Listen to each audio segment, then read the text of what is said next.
Boa noite a todos. É uma alegria reencontrá-los. Nós estamos há mais de um ano trabalhando em cima do Evangelho segundo o Espiritismo. E hoje nós chegamos ao capítulo 10, Bem-aventurados os misericordiosos.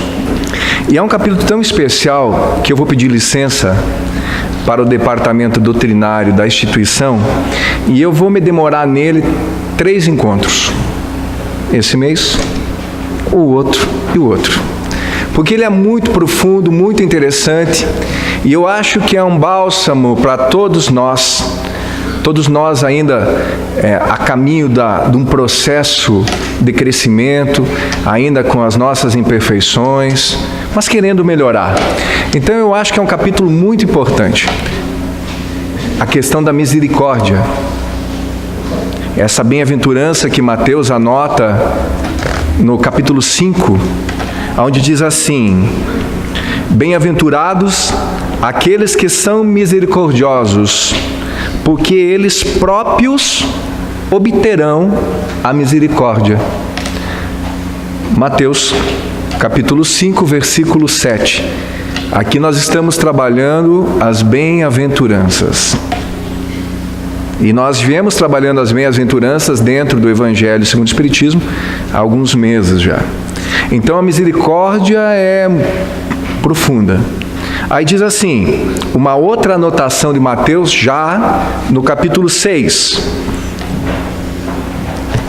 Se tu perdoardes aos homens as faltas que eles fazem contra vós, vosso Pai Celestial vos perdoará também vossos pecados.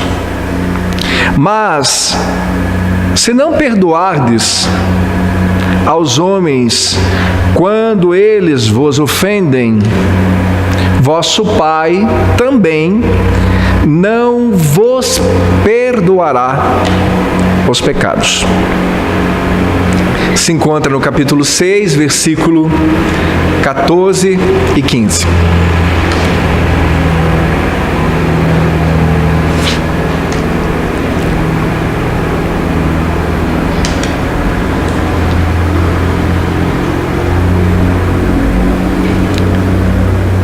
O comentário que segue diz assim: a misericórdia é o complemento da doçura, porque aquele que não é misericordioso não saberia ser brando e pacífico, que é a bem-aventurança anterior. A misericórdia consiste no esquecimento e no perdão das ofensas. O ódio e o rancor denotam uma alma sem elevação, sem grandeza. O esquecimento das ofensas é próprio de uma alma elevada. Eu poderia seguir, porque diz muito mais aqui. Mas eu vou buscar lá na instrução dos Espíritos, desse mesmo capítulo, uma das poucas vezes que o apóstolo Paulo assina a obra. E ele assina o item 14 desse capítulo. E 14 e 15. E diz assim, Paulo está dizendo: perdoar os inimigos é pedir perdão para si mesmo. Perdoar os amigos é dar-lhes uma prova de amizade. Perdoar as ofensas é mostrar que se tornou melhor. Perdoai, pois, meus amigos, a fim de que Deus vos perdoe. Porque se você sois duro, exigentes, inflexíveis, se tendes rigor, mesmo por qualquer coisinha, aqui diz mesmo por uma ofensa leve, como quereis que Deus esqueça que cada um dia tem de você, às vezes, maior indulgência? Ele está trazendo isso. Aí ele segue. Eu estou pulando para depois nós fazer uma exegese, comentar tudo isso. Aí ele vai para o parágrafo seguinte e diz assim: tem duas maneiras bem diferentes de perdoar. Há o perdão dos lábios e o perdão do coração. Muitas pessoas dizem de seus adversários: eu lhe perdoo. Enquanto que interiormente experimentam um secreto prazer do mal que lhe aconteça. Vou botar o óculos. Isso é bem nosso, né? Eu te perdoo. Fica tranquilo, te perdoo. Está perdoado. Mas tropeçou ali na frente, bem feito, bem feito. Não é assim? Não é assim que às vezes a gente reage? É muito interessante o que Paulo diz aqui. Então tem o perdão dos lábios e tem o perdão do coração. Então esses bem-aventurados, os misericordiosos, essa bem-aventurança, esse capítulo 10, ele é profundo, porque ele vai falar do perdão das ofensas. Ele vai falar da indulgência. Indulgência. Aí lá no final do capítulo, vocês estão notando que eu estou tentando vender o capítulo para vocês lá em casa, né? Estou tentando aguçar vocês buscar. Lá no final do capítulo, imagina, Paulo aqui. Mas lá no final do capítulo, não bastasse, São Luís, o Luís de França, Luís IX, se manifesta, respondendo algumas perguntas bem interessantes. Bem interessantes, umas perguntas muito interessantes. Por exemplo, ninguém sendo perfeito, segue-se que ninguém tem o direito de repreender o próximo? Se você não é perfeito, você tem direito de me repreender? Ele responde. Aí ele faz outra pergunta. Eu não vou responder. Isso vai ficar daqui 2 semanas, 2 meses. Será repreensível observar as imperfeições dos outros, quando disso não pode resultar nenhum proveito para eles, quando não sejam divulgadas? Ele fala, vale a pena divulgar? Vale a pena de ficar olhando? Aí ele vai falar lá na indulgência. Aqui também ele fala que a gente vê, aqui está lá no Evangelho, ó.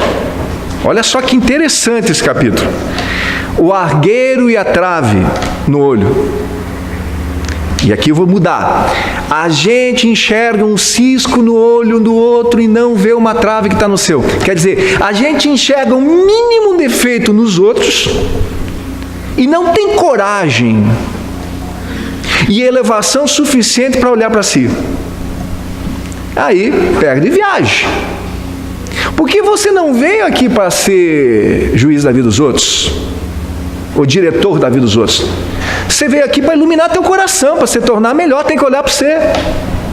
Não. A gente olha os outros.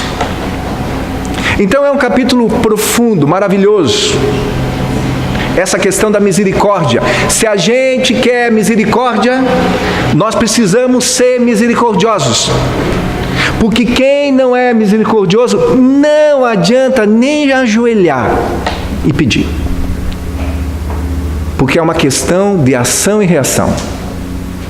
Até a própria oração do Pai Nosso, tão perfeita, tão equilibrada em si, chega um momento que, quando oramos, nós se deparamos com a seguinte proposta, que é uma proposta que você faz para Deus: perdoa as minhas ofensas, assim como eu perdoo a quem tem me ofendido. Tu não está dizendo para Deus: Senhor, perdoa as minhas ofensas e vê aí o que o Senhor quer fazer com a dos outros. Não, não. Você está condicionando um negócio com Deus, e quando você condiciona com o Criador, você condiciona. Não tem perdoa as nossas ofensas como nós perdoamos a quem nos tem ofendido. Ele está dizendo que é para perdoar? Você está dizendo que é para Deus te perdoar só se você perdoa o outro. Se você não perdoar, Ele não precisa nem se preocupar com você, porque é uma condição que você propõe. E nós notamos na atualidade quantos conflitos, quantas dificuldades de relacionamento. Nós somos o maior país cristão do planeta. Um dos maiores cristãos, o maior. A Igreja Católica dentro do nosso país tem 60 e poucos % de fiéis. Os cristãos, 90 e lá vai por cento. E nós somos cristãos, vocês já me ouviram falar centenas de vezes, e vão me ouvir mais centenas. Nós somos cristãos sem Cristo. Nós somos cristãos, assim, eu sou cristão, mas não vive nada de cristão. Aí não adianta, porque palavras não resolvem. O que resolvem para nós são atos. O cristão se prova vivendo como Cristo ensinou, ou tentando viver de acordo com as propostas ensinadas no Evangelho. Aí chega o Espiritismo, a terceira revelação. Constrói-se todo um pensamento. Lá, na parte 3 do Livro dos Espíritos, na pergunta 886, que vai falar da caridade. Eu gosto muito dessa pergunta. Eu gosto muito, e vocês já me ouviram. Não está escrito nas casas espíritas, fora do Espiritismo não há salvação. Você não vai achar casa espírita em lugar nenhum do mundo que está escrito, fora do Espiritismo não há salvação. Chico Xavier dizia, graças a Deus que não está escrito isso, porque se tivesse escrito isso, fora do Espiritismo não há salvação, se Kardec tivesse cunhado na obra, fora do Espiritismo não há salvação, Chico sempre dizia que provavelmente ele não seguiria o Espiritismo.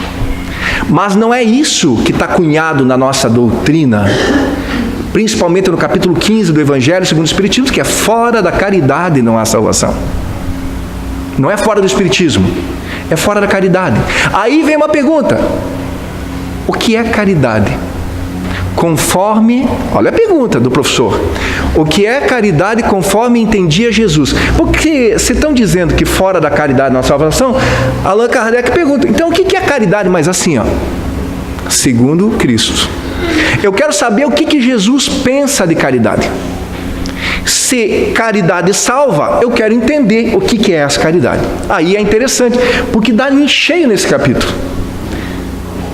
Aí lá diz, ser caridoso é ser benevolente para com todos.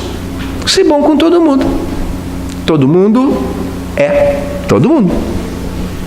Aí entra a indulgência do nosso capítulo. Indulgência para imperfeições dos outros. A gente tem que ser indulgente com as fragilidades, com as imperfeições, com os equívocos dos outros.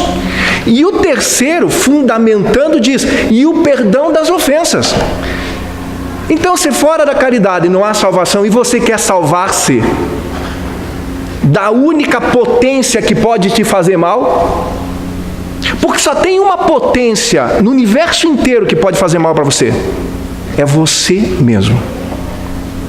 Se você quer salvar-se do homem velho, egoísta, orgulhoso que você é, você precisa ser caridoso. E caridoso é ser bom com todo mundo, ter indulgência com imperfeições dos outros e perdoe as ofensas. Quem fizer isso está se colocando um passo à frente do seu próprio ontem. Porque hoje nós estamos melhor que ontem. E oxalá, dependendo dos nossos esforços, nós vamos ter que estar pior do que amanhã. Que amanhã nós sejamos melhor que hoje. Esse é o processo. Cada encarnação melhor. Cada dia é um dia melhor. Cada dia, como dizia o apóstolo Paulo, morre um homem velho e nasce um homem novo. Todo dia. Você pode nascer a hora que você quiser. Você pode renascer. Então, essa questão da bem-aventurados os misericordiosos é profunda. Se nós não perdoar, não tem como exigir que o universo considere isso em nós. Se nós não tiver paciência com os outros, indulgência com as suas imperfeições, provavelmente Deus não terá conosco. É simples. Mas o nosso orgulho não. Como a gente gosta de pisar nas pessoas. Como a gente gosta de achar fraqueza nos outros. E perde um tempo. Depois desencarna. Depois desencarna, chega no mundo espiritual. Já contei para vocês uma manifestação de um espírito na cidade de Passo Fundo. Eu estava presente. Essa manifestação está gravada, porque nossos encontros lá são gravados. E o espírito se manifesta. E quando o espírito se manifesta, o Vinícius Lozada, que é nosso companheiro aqui da instituição, também trabalhou nessa instituição. Quando o espírito se manifesta, através de um médium, claro que quem está ali dentro daquela corrente já consegue registrar certas coisas. Aí, quando ele se manifesta, 2 presentes na reunião já reconhecem. Já sentem quem era. A mãe desencarnada. Aquela mãezona querida.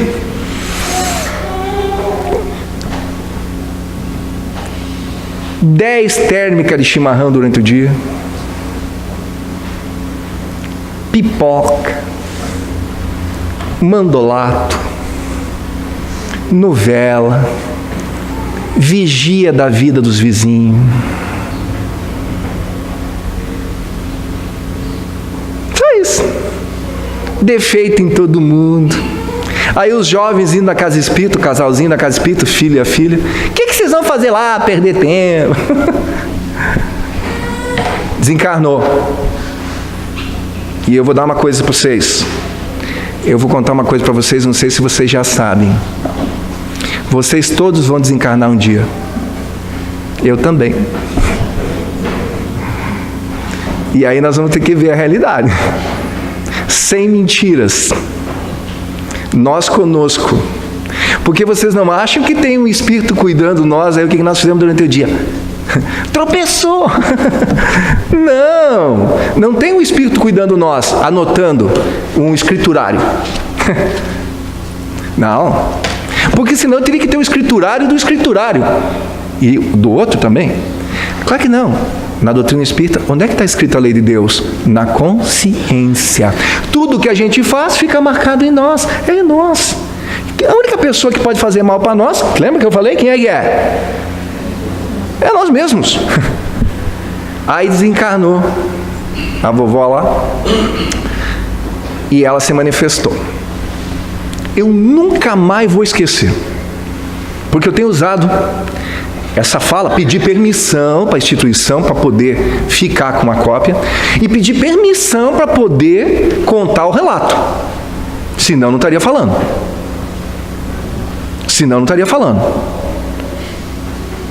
E a permissão foi dada como instrução. Aí ela disse assim: dói demais. Mas o quê? Mais que 800 alfinetadas,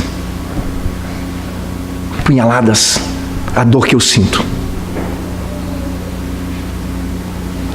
E qual dor? A dor da consciência. A dor da consciência do tempo perdido. Essa vai ser a nossa maior dor. Nós chegar no mundo espiritual, olhar para nós, vai acertar, vai errar, vai acertar, vai errar, vai ou não vai? Claro, não vai achar que vai fazer tudo certo. Ah, isso dá para consertar, isso dá para fazer. A maior dor é você olhar e dizer assim: não aproveitei direito. A maior dor para um espírito, isso vocês podem entrar em qualquer site, vocês vão ver, a maior dor para um espírito quando retorna ao mundo espiritual é não ter aproveitado a oportunidade reencarnatória. Graças a Deus todos nós estamos reencarnados. Qual é a nossa atividade? Qual é o nosso propósito? E nós temos mais um. O propósito maior é se tornar melhor que você mesmo. E o outro propósito que você tem é ajudar alguém que tiver no seu entorno se tornar melhor. Esse é o objetivo. Mas eu vou errar. Eu também. Porque somos espíritos imperfeitos. Espíritos imperfeitos são espíritos inacabados. E é natural que uma coisa imperfeita, um espírito imperfeito, cometa imperfeições.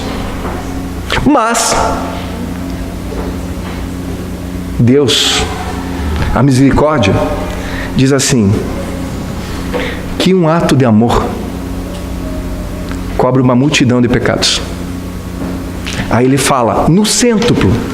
Porque vocês já pensaram, se eu tivesse que pagar todas as minhas fragilidades, todos os meus equívocos, um por um, fiz chorar, vai chorar. Já pensou se fosse um por um? Já pensou se todos os nossos equívocos, todos os nossos, eu nem gosto dessa palavra, e no texto fala 2 vezes, mas eu vou buscar outras traduções. Eu não gosto da palavra pecado, porque a tradução não vem legal. Eu gosto da palavra equívoco. Fica melhor. Dá uma suavizada no coração que já está sofrido. Nós se equivocamos. Todo mundo. Então por que você cobra o outro e não cobra você? E mesmo que você tenha que olhar para você, você tem que cuidar para não ser nem muito rigoroso contigo. Então, bem-aventurados os misericordiosos, porque todos nós nos equivocamos. Por quê? Porque somos espíritos imperfeitos. Quando é que nós não vamos mais nos equivocar? Quando nós formos espíritos mais perfeitos, naturalmente não vamos. Mas quando nós vamos chegar lá? Depende de cada um. Quanto mais rápido tu fizer o aprendizado, mais rápido você chega no objetivo. Quanto mais o bem você fizer, mais alegria, paz, felicidade, bem-estar você tem. Porque nós somos hoje o resultado de nós mesmos. E eu vivo falando aqui. Nós somos hoje a melhor versão de nós mesmos de todos os milênios. O que tem de melhor nesse espírito que sou eu, está aqui. Durante todas as encarnações que eu tive. E eu estou aqui com objetivos de crescimento. Com dificuldades naturais. Com sofrimentos, certo. Sem amparo, jamais. Ninguém aqui está desamparado. E aconteça o que está acontecendo. Não botem na cabeça dos senhores que a carga é a maior que vocês podem carregar. Porque Deus, a criação, Jesus, os benfeitores, não nos dariam um fardo maior do que os nossos braços podem carregar. Então, se a gente está passando por dificuldades, força, coragem, siga que você vai vencer. Não desista. Se fizer alguma coisa errada, peça desculpa. Se alguém errou, desculpe. Se você vê alguma coisa no outro, cuidado, seja indulgente. Tenta ajudar, tenta amparar. Porque quando a gente está fazendo isso, nós estamos fazendo luz na nossa própria vida. Não tem como nós se tornar saudáveis, felizes, equilibrados, se nós formos egoístas, orgulhosos, preconceituosos. Não tem. O Evangelho é claro. Quem está no leme da tua vida, da minha vida, na minha sou eu, na de vocês é vocês. Nós somos os engenheiros do nosso futuro. É importante a gente pegar o Evangelho e entender que não é uma proposta litúrgica palavras mágicas. Não, são conhecimentos profundos de aprendizado. Aí você tem um conflito lá, diz, eu vi na casa espírita lá, eu vi lá na casa espírita que a gente tem que perdoar as outras pessoas para que Deus nos perdoe. Aí alguém vai chegar assim, mas tu está só perdoando para Deus perdoar você. Mas já é um começo, criatura. Porque tem espírita que às vezes assim, não adianta assim, tem que ser do fundo do coração. Sabe quando? Por enquanto não. Perdoar automaticamente, isso é coisa dos iluminados, dos mais elevados. Nós não. Nós temos ainda que pensar, eu estou com uma encrenca familiar, eu tenho estudado o Evangelho, eu tenho refletido, acho que eu vou ter que perdoar. Mas aí o egoísmo teu diz, não perdoa, não foi você que fez. Aí tu diz, não, mas o Evangelho diz que mesmo que não foi nós, o perdão, né, a gente tem que ser indulgente, e tu vai lá, perdoa, me desculpa. Daí a outra pessoa, não, mas eu que tenho que pedir. Então nós tá dois, pagou. Resolveu, jogou luz na tua vida. Agora, diz no Evangelho, para mim encerrar, tenho 5 minutos, diz no Evangelho, ai daquele que diz, jamais perdoarei.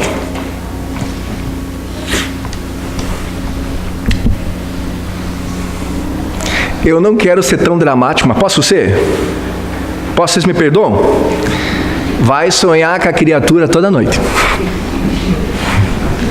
Vai dizer que vocês não sonham com as criaturas que a gente não topa. Sonha. Acorda meio assim, né? Perdoa. Mas tu não sabe o que a pessoa fez. Perdoa.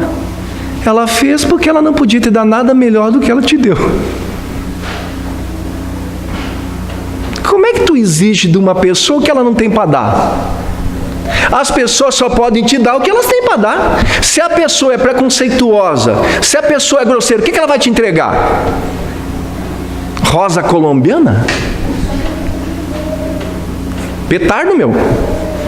E por que você está transitando na atualidade perto de pessoas assim?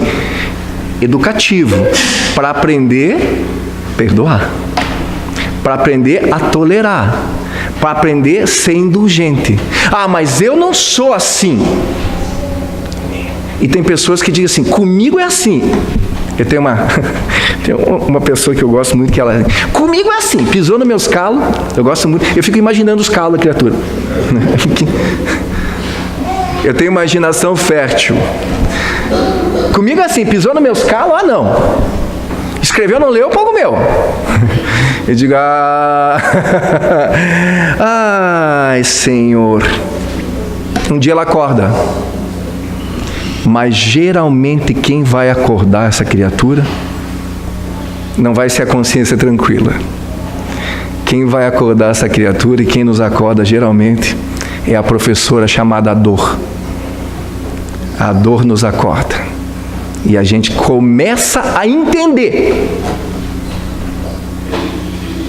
que o grande lance, para mim, para você, para qualquer um de nós aqui, encarnado, desencarnado, o grande lance não é ser amado. O pulo do gato, como diz meu sócio, ele gosta de tudo com a coisa pulo do gato. O pulo do gato é amar. Quem ama é feliz. Que assim seja.